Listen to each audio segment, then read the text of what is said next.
तो नमस्कार दोस्तों, स्वागत है आप सभी का आज की इस क्लास में। और कैसे हैं आप सब?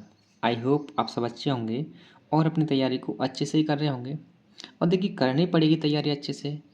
बिना अच्छे से तैयारी किए तो कोई एग्ज़ाम नहीं निकलेगा ना। इस बार जो गलती हुई है यूपीपीरी एग्ज़ाम में, वो दोबारा नहीं होनी चाहिए। मेरे कहने का मतलब ये है। मुझसे भी गलतियाँ हुई हैं, ठीक है, मुझसे भी बहुत सारी गलतियाँ हुई हैं और आपसे भी हुई होंगी। तो बस उन्हीं गलतियों को एनालिसिस करना है और आगे बढ़ जाना है ना। देखिए, आज की इस क्लास में हम दो गवर्नर जनरल के बारे में जानेंगे। एक तो आपके लॉर्ड कॉर्नवालिस और दूसरे वेलेस्ली, ठीक है। सबसे पहले हम बात करेंगे लॉर्ड कॉर्नवालिस के बारे में। तो इनका जो टाइम पीरियड था, जो शासन काल था इनका, 1786 से लेकर 1793 तक था। अच्छा, आपको ये डेट, इसके बारे में तो पता होगा ना कि ये जो पहली डेट होती है, ये इनके आने की डेट होती है भारत में। इस डेट को ये भारत में बनकर आए थे, क्या बनकर आए थे वो हम जान लेंगे, है ना। और इस समय ये भारत से गए थे, यानी लौट गए थे। अच्छा, इनके भारत आने का कुछ उद्देश्य भी था। इनकी कुछ शर्तें भी थी। जैसे बच्चे जिद करते हैं ना किसी भी चीज़ को पाने के लिए, ऐसे ही इन्होंने भी जिद की थी बच्चों की तरह। इन्होंने जिद की थी कि ये भारत के गवर्नर जनरल तो बन के जाएंगे ही जाएंगे, लेकिन साथ ही साथ भारत के प्रधान सेनापति भी बन के जाएंगे। इनकी क्या जिद थी? इनकी जिद थी कि मैं भारत का गवर्नर जनरल तो बन के जाऊंगा, साथ ही साथ मुझे भारत का प्रधान सेनापति भी बन के जाना है। बस क्या, फिर क्या। और कौंसिल के जो कौंसिल यानी परिषद हुआ करती थी, उसके बहुमत की उपेक्षा भी करूंगा। ये इनकी कुछ शर्तें थी बच्चों जैसी।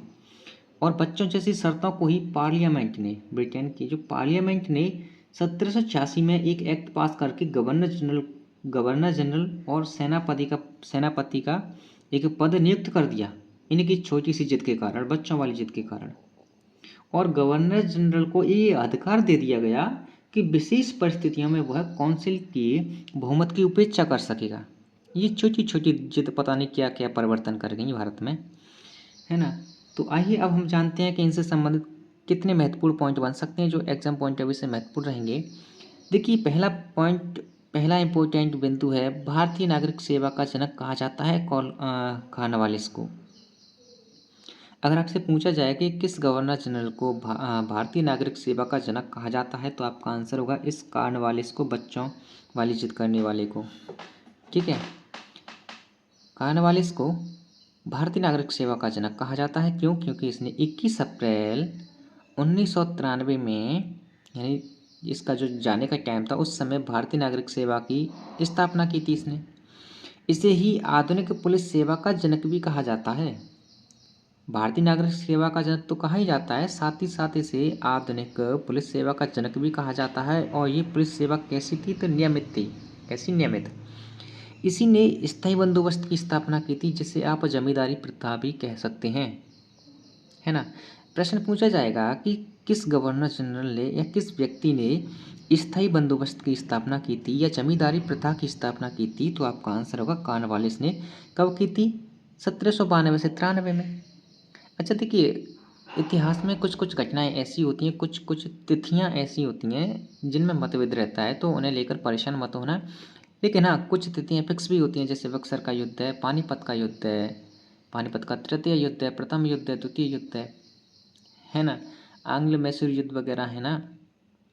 और भी जितने भी युद्ध वगैरह हैं, तो वो फिक्स होते हैं। लेकिन कुछ जो आते हैं, भारत में आते हैं और वो कुछ स्थापना करते हैं, कुछ निर्माण करते हैं, तो उनकी डेट में कुछ अंतर हो सकता है। अलग अलग जो रचयिता होते हैं किताबों के, वो अपने तरफ से कुछ भी मतलब लिख देते हैं, तो इन्हें पढ़कर या देखकर परेशान होने की बात नहीं है। ये डेट नहीं पूछेगा आपसे, अगर पूछेगा तो 92 93 एक ही ऑप्शन देगा, इनमें से कोई भी कराना। स्थायी बंदोबस्त की स्थापना की थी, जिसे जमींदारी प्रथा भी कहा जाता था। देखिए, इसी ने और भी स्थापना की थी भारत में, ठीक है। अगर आपसे पूछा जाए कि राजस्व बोर्ड और राजस्व पुलिस की स्थापना किसने की थी, राजस्व बोर्ड और राजस्व पुलिस की स्थापना किसने की थी, तो आपका आंसर होगा लॉर्ड कॉर्नवालिस ने। देख रहे हो, जो बच्चों वाली जिद करने वाला क्या क्या काम कर गया भारत में। बच्चों वाली जिद वाला क्या क्या काम कर गया भारत में, राजस्व बोर्ड की स्थापना कर गया और राजस्व पुलिस की भी स्थापना कर गया। कब? 1993 में। इसी के समय को इसी के समय को चलती फिरती अदालतों को स्थापित किया गया था। प्रश्न पूछा जाएगा कि किस गवर्नर जनरल के समय में भारत में चलती फिरती अदालतों को स्थापित किया गया। तो आपका आंसर होगा जो बच्चों वाली जिद करके भारत आया था, लॉर्ड कॉर्नवालिस से ही आया था बच्चों वाली जिद करके कि मुझे प्रधान सेनापति बन के जाना है, कौंसिल के जो बहुमत की उपेक्षा भी मैं कर पाऊंगा। ठीक है। ये अब एक इम्पोर्टेंट पॉइंट बनता है, और ये इम्पोर्टेंट पॉइंट इसलिए बन जाता है क्योंकि आप यूपी के एग्ज़ाम की तैयारी कर रहे हो, यानी यूपीएससी की तैयारी कर रहे हो। तो इसकी जो मृत्यु हुई थी इसकी 5 अक्टूबर 1805 ईस्वी में इसकी मृत्यु हुई थी। ठीक है। तो इसकी मृत्यु गाजीपुर में हुई थी, देहांत गाजीपुर में हुआ था इसका, तो यहीं पर इसकी कब्र बनाई गई थी। अब इसके संबंधित हम कुछ कार्यों को जान लेते हैं कि इसने क्या क्या महत्वपूर्ण कार्य किए थे, क्योंकि यहाँ से भी प्रश्न पूछने को मिल जाता है। आपने ये इन सब के बारे में पढ़ा होगा, लेकिन अब आपको कुछ महत्वपूर्ण बातें देखने को मिलेंगी जो आपको बिल्कुल भी नहीं छोड़नी चाहिए, है ना। देखिए, ये क्लास ना बहुत मेहनत से बनती है, और मुझे प्रीवियस ईयर भी एनालिसिस करने होते हैं, तो उनको ध्यान में रखकर FYQ यानी future year question put on करने होते हैं। यहाँ पर मैं लेके आता हूँ कि FYQ मतलब आपको सब PYQ कराते हैं, लेकिन मैं FYQ यानी फ्यूचर ईयर क्वेश्चन के माध्यम से ये इम्पोर्टेंट पॉइंट बताता हूँ। तो देखिए, ये फ्यूचर FYQ हो सकते हैं। अगर आपसे पूछा जाए कि किस गवर्नर जनरल ने जिलों में दीवानी अदालतों की स्थापना की थी, तो आपका आंसर जाहिर है लॉर्ड कॉर्नवालिस ने। लॉर्ड कॉर्नवालिस ने ही जिलों में दीवानी अदालतों की स्थापना करी। इसी ने रेवेन्यू कोर्ट भंग किया और जिले में रेवेन्यू अदालतें स्थापित की। रेवेन्यू मतलब समझते हो आप? ठीक है। रेवेन्यू कोर्ट, पहले रेवेन्यू कोर्ट हुआ करता था, उसे भंग करके, उसे नष्ट करके, उसे ख़त्म करके, समाप्त करके इसने ज़िले में रेवेन्यू अदालतें स्थापित की थीं। ठीक है। लॉर्ड कॉर्नवालिस ने ही अपने नाम पर एक कोड बनाया था जिसे लॉर्ड कॉर्नवालिस कोड कहा जाता है, कॉर्नवालिस कोड। अच्छा, ये कोड क्या था? ये कोड था आपके जो पहले सब कानून होते ना, उन कानूनों का संग्रह था। उन कानूनों के संग्रह को एक कोड में परिवर्तित कर दिया गया जिसे कॉर्नवालिस कोड कहा गया। और इसी कॉर्नवालिस ने कर यानी टैक्स, कर और न्याय प्रशासन को अलग कर दिया, या आप किताबी भाषा में कह सकते हैं पृथक कर दिया। अब आपके मन में ये सवाल आएगा कि प्रश्न कैसे पूछा जाएगा ना, प्रश्न की वैरायटी भी तो पता होनी चाहिए। ये तो मैं पॉइंट लेके आया हूँ। अब प्रश्न ये पूछेगा कि कॉर्नवालिस कोड का निर्माण किसने किया, तो आपका आंसर होगा नाम से ही पता चल जाएगा, कॉर्नवालिस ने। अच्छा, ये बताइए कि कर और न्याय प्रशासन को पृथक किसने किया, किस गवर्नर जनरल के द्वारा किया गया, तो आपका आंसर होगा बच्चों वाली जिद वाले जो गवर्नर जनरल थे, कॉर्नवालिस थे, उन्होंने किया। ठीक है। अब एक महत्वपूर्ण बिंदु निकल के आता है जो आपको शायद ही पता होगा, अगर आपने किसी से अच्छे से पढ़ी होगी ना, ये प्रमुख गवर्नर हिस्ट्री की बात कर रहा हूँ, आधुनिक भारत अच्छे से पढ़ा होगा तो आपको अच्छे से पता होगा। एक संधि हुई थी, श्रीरंगपट्टनम की संधि, है ना, आपने इसके बारे में सुना होगा, जो कि 1790 से लेकर 92 में एक युद्ध हुआ था ना, तृतीय आंग्ल मैसूर युद्ध। इसी युद्ध के चलते ये श्रीरंगपट्टनम की संधि हुई थी। क्या हुआ, ये जो युद्ध था ना, इस समय वहाँ के जो गवर्नर जनरल थे, जो शासक थे, वो थे कॉर्नवालिस। कौन थे? कॉर्नवालिस थे। ठीक है, गवर्नर जनरल। और शासक थे वहाँ के टीपू सुल्तान, तृतीय आंग्ल मैसूर के समय। यानी तृतीय आंग्ल मैसूर आप कह सकते हैं कर्नाटका, है ना, कर्नाटका। मैसूर कहाँ पर है? कर्नाटक में। पहले मैसूर नाम हुआ करता था कर्नाटक का, लेकिन अब कर्नाटक है। यहाँ के शासक थे आपके टीपू सुल्तान, और जो गवर्नर जनरल थे कॉर्नवालिस। इस युद्ध में टीपू सुल्तान की हार हुई थी, तो इन दोनों के मध्य में ये संधि की गई थी, श्रीरंगपट्टनम की संधि। इस आंग्ल मैसूर युद्ध से ही समझ रहे होंगे कि आंग्ल मैसूर युद्ध किन के मध्य हुआ था, आंग्ल किसे कहते हैं, ये आप अच्छे से जानते हैं। तो ये श्रीरंगपट्टनम की संधि इन दोनों के मध्य हुई थी, क्योंकि ये पराजित हो गया था, है ना। देखिए, लॉर्ड कॉर्नवालिस से संबंधित जितने भी इंपॉर्टेंट पॉइंट हो सकते थे सब मैंने क्लियर कर दिए। अब आपको कुछ और पढ़ने की ज़रूरत नहीं पड़ेगी। हाँ, अगर आपको लगता है कि कोई भी नया पॉइंट आपके कहीं से मिल रहा है तो उसे ऐड करते जाना, बस आप ये कर सकते हो, क्योंकि 100% किसी पर भी निर्भर नहीं रहना, कुछ चीज़ें अपने आप से भी करनी होती हैं।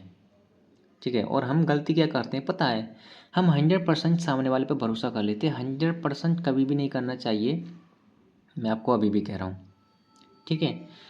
और बस आप एक काम करना, अगर आपको ये नोट्स अच्छे लगते हैं, देखिए बहुत मेहनत लगती है, मैं अभी भी आपको बता दूँ, ये क्लास बनाने में, नोट्स बनाने में। तो क्लास को लाइक कर दिया करो और चैनल को सब्सक्राइब ज़रूर कर लेना। और आपसे एक बात कहूँगा, बस आप चैनल को ज़्यादा से ज़्यादा शेयर करो, जिससे कि थोड़ा आगे बढ़े, है ना। और भी मुझे अच्छा लगे कि हम मेरे साथ जुड़ रहे हैं, जो मुझ पर भरोसा कर रहे हैं। देखिए 100% भरोसा मत करना, मैं अभी भी कह रहा हूँ। मैं अपनी तरफ से 100% देने की कोशिश करूँगा, लेकिन आपको 100% भरोसा नहीं करना, आपको सिर्फ चलते जाना है। अब आप 100% भरोसा करके आप यहीं रुक जाओगे लॉर्ड कॉर्नवालिस के बारे में, तो आप बहुत गलतियाँ कर जाओगे। मान के चलो लॉर्ड कॉर्नवालिस से संबंधित ऐसा पॉइंट आपको नज़र आ रहा है जो मैंने आपको नहीं कराया है, वो या तो आपको मॉक टेस्ट के थ्रू देखने को मिलेगा या प्रीवियस ईयर के थ्रू देखने को मिलेगा, तो आप उनको ऐड करते जाना, मेरी कहने का मतलब ये है, ठीक है। अब आइए हम जानते हैं लॉर्ड वेलेजली से संबंधित कुछ महत्वपूर्ण बिंदुओं के बारे में। देखिए जो लॉर्ड वेलेजली थे, ये इनका आने का समय था और ये इनका जाने का समय था, यानी ये बस इसी में लगे रहते थे, आने जाने में। तो 1798 ईस्वी में ये भारत आए और 1805 में ये चले गए। फिर आए क्यों इतने कम समय के लिए? लॉर्ड कॉर्नवालिस को देखो, वो भी 6 साल के लिए, 7 साल के लिए आए थे, 86 से 93। ये भी 7 साल के लिए, 98 से 5। तो इनका पूरा नाम पूछेगा ना आपसे, इनका पूरा नाम है मार्क्विस ऑफ बेलेस्ली। मार्क्विस ऑफ बेलेस्ली, अजीब अटपटाए नाम रखे जाते थे इन अंग्रेजों के। ये भारत किस उद्देश्य से आया, है ना। ये अपने उद्देश्य की पूर्ति के लिए इसने एक नीति अपनाई थी, जिसे आप सहायक संधि के नाम से जानते हैं। सहायक संधि की नीति अपनाई थी इसने, लेकिन थम जाओ, अब मेरी बात को ध्यान से सुन लो। आप ये मत समझने लग जाना कि इसने सहायक संधि की स्थापना की। इसने सहायक संधि की नीति अपनाई थी अपने उद्देश्यों की पूर्ति के लिए, लेकिन अगर आपसे ये प्रश्न पूछा जाए कि सहायक संधि को भारत में बेलेजली से पहले किसके द्वारा प्रयोग किया गया था, तो आपका आंसर होगा डुप्ली के द्वारा। डुप्ली एक ऐसा व्यक्ति था जिसने भारत में सहायक संधि का प्रयोग बेलेजली से पहले किया था। ओके, आई होप आप कनेक्ट कर पा रहे होंगे। देखिए एक इम्पोर्टेंट पॉइंट, एक दो इम्पोर्टेंट पॉइंट हैं, ध्यान से समझना। एक कॉलेज की स्थापना की गई थी, फोर्ट विलियम कॉलेज की, लॉर्ड वेलेजली के द्वारा। अच्छा, इसकी स्थापना कब की गई थी, तो आपका आंसर होगा 1800 ईस्वी में। किस स्थान पर की गई थी, तो आपका आंसर होना चाहिए कोलकाता में। अच्छा, इसका उद्देश्य क्या था ना, ये 4 प्रकार के प्रश्न पूछे जा सकते हैं इसी एक प्रश्न से, इसी एक कॉन्सेप्ट से। देखो, फोर्ट विलियम कॉलेज की स्थापना कब की गई थी, तो आपका आंसर होगा 1800 ईस्वी में। किस स्थान पर, कोलकाता में। किसके द्वारा, बेलेजली के द्वारा। इसका उद्देश्य क्या था, सिविल सेवकों के प्रशिक्षण के लिए, सिविल सेवकों को प्रशिक्षण के लिए, ठीक है। अब एक इम्पोर्टेंट डेट आप याद कर लीजिए। अगर आपसे ये पूछा जाए ना कि लॉर्ड वेलेजली भारत से वापस कब लौट के गए थे, तो आपका आंसर होगा 1805 ईस्वी में। ये भारत से वापस लौट गए थे अपने, कहाँ पर लौट के गए थे, कहाँ पे थे ये रहने वाले, इसका आंसर आप कमेंट करके बताना कहाँ के रहने वाले थे हैं। और ठीक है, तो आज की क्लास में हम इतना ही रखते हैं। जितने भी महत्वपूर्ण पॉइंट हो सकते थे वो सभी मैंने क्लियर कर दिए। और हाँ, मैं आपको एक बात बता दूं कि लॉर्ड वेलेजली जब भारत से वापस गए थे, तो उस समय क्या हुआ, उस समय जो कॉर्नवालिस था ना, बच्चों वाली जिद वाला जो गवर्नर जनरल था लॉर्ड कॉर्नवालिस, ये एक बार पुनः भारत वापस आया था वेलेजली के जाने के बाद।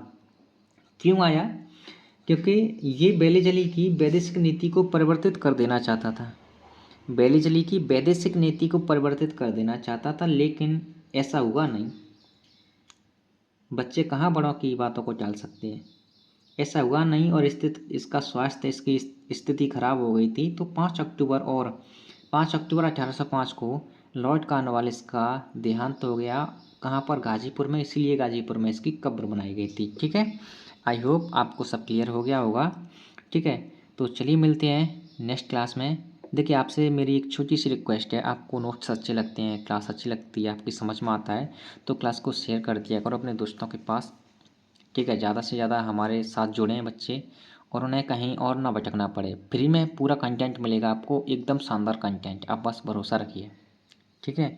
तो चलिए मिलते हैं नेक्स्ट क्लास में। जय हिंद।